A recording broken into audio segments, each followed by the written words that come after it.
Breaking news, জামাত এবং এনসিপির যে জোট বা এটার সাথে সম্পৃক্ত যেই জোটগুলো আছে আগামী জাতীয় নির্বাচনকে তারা বর্জন করছে। আর চাঞ্চল্যকর এই তথ্য এসেছে একজন সাংবাদিকের কাছ থেকে। তবে কে এই সাংবাদিক, তার মোটিভ কি, তার কাছে কি জামাতের কোনো যে নির্বাচনী আয়োজন যে তাদের যে পরিচালনা কমিটি আছে তারা কেউ বক্তব্য দিয়েছে অথবা এনসিপি দিয়েছে?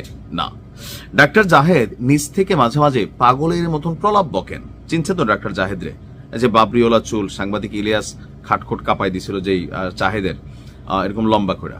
তো আমি ওনার একজন কি বলা হয় যে দর্শক, ওনার কথা শুনি, বিশ্লেষণ শুনি, ভালোই লাগে, যথেষ্ট যুক্তি দিয়ে বিশ্লেষণ করেন। তবে কিছু কিছু বিশ্লেষণে আমার মনে হয় যে অতিরঞ্জিত করেন, হালকা পাকনামিও করেন ডাক্তার জাহেদ।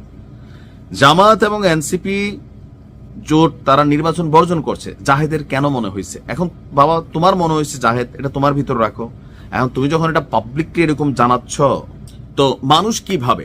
ডাক্তার জাহেদ কিন্তু শতভাগ ইসলামিক রাজনৈতিক বিরোধী একজন ব্যক্তি।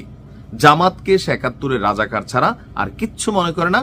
জাহেদ মনে করে জামাতের হাতে দেশ গেলে এই দেশ শেষ হয়ে যাবে, পাকিস্তানের এজেন্ডা বাস্তবায়ন করবে, এমনকি এনসিপি জামাত মিলা এই দেশটাকে পাকিস্তানের হাতে তুলে দিবে। ডাক্তার জাহেদের ভিডিও যারা দেখেন দেখবেন যে সারাদিন তার মাথায় এটা গিজগিজ গিজগিজ করে।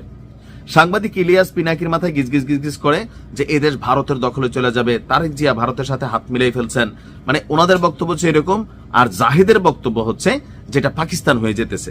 সমস্যা হচ্ছে কি, এরা যেই দলকে সাপোর্ট করে, এরা যেই দল থেকে সুযোগ সুবিধা পায়, তো এরা ওই দলের পারপাজে সার্ভ করে, এর বাইরে কিন্তু কিছু না। এখন পিনাকি এবং ইলিয়াস কিছুটা জামাত ঘেঁষা, এটা এখন সবাই বুঝে, পাকিস্তান ঘেঁষা ইলিয়াস তো প্রকাশ্যেই বলে। তো এরা কি করে, পাকিস্তান ঘেঁষা যে লোকগুলো হবে এরা ভারত বিরোধী হবে, আবার ভারত ঘেঁষা যে লোকগুলো হবে এরা পাকিস্তান বিরোধী হবে, বাংলাদেশ ঘেঁষা লোকগুলা বাংলাদেশেরই থাকবে। এখন জাহেদের কেন মনে হচ্ছে, আমার মনে হচ্ছে জাহেদের এই ধরনের বক্তব্য দেওয়া ভেবেচিন্তে দেওয়া উচিত। এটা জাহেদের বিশ্লেষণটা কি, যে আসন্ন ত্রয়োদশ জাতীয় সংসদ নির্বাচনে 11 দলীয় জোট আপনার নানা রকম অভিযোগ তুলছে। তফসিল ঘোষণার পর থেকে নির্বাচন কমিশন প্রশাসনের ভূমিকা নিয়ে একের পর এক অভিযোগ তুলছে শরিক দলগুলো।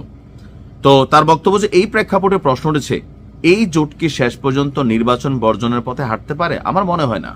জামাতের যে রাজনৈতিক প্রচার প্রচারণা এটা তারা চালাচ্ছে, বিএনপির যতটুকু প্রচার প্রচারণা দরকার সবাই চালাচ্ছে। এখন জাহেদের কেন মনে হইতেছে?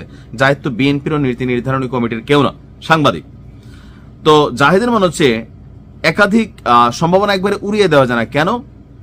মনোনয়ন প্রত্যাহারের দিন পার হয়ে প্রতীক বরাদ্দ হলেও কোন জোট চাইলে নির্বাচন থেকে সরে আসার ঘোষণা দিতে পারে, অতীতে এমন নজির আছে। বিএনপি এবং জামাত এবং এনসিপির পক্ষ থেকে অভিযোগ যে প্রশাসন এবং নির্বাচন কমিশন কার্যত বিএনপির পক্ষে কাজ করছে।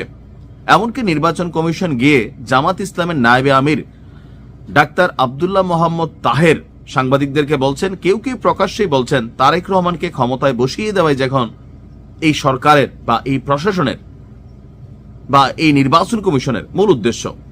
এসব অভিযোগের পেছনে দুই ধরনের উদ্দেশ্য থাকতে পারে। একদিকে একটি প্রশাসনের উপর চাপ তৈরির কৌশল যা গণতান্ত্রিক দৃষ্টিকোণ থেকে যুক্তিসঙ্গত, অন্যদিকে ভবিষ্যৎ নির্বাচন বর্জনের যুক্তি তৈরির প্রস্তুতিও হতে পারে।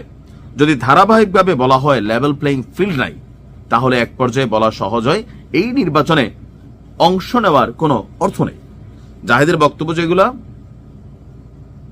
বিভ্রান্ত তরিকারী।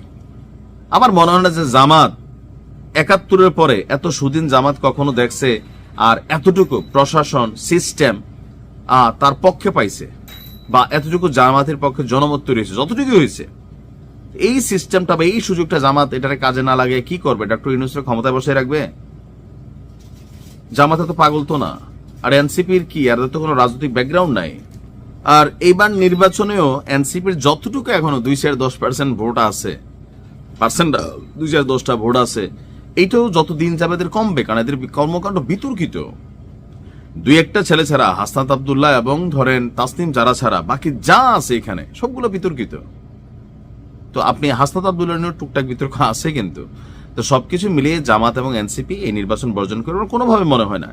কারণ লোকালি তাদের যে এমপিরা আছেন, মানে হবু এমপি বা ভবিষ্যৎ এমপি বা তাদের প্রার্থীরা আছেন, যথেষ্ট কাজ করতেছেন।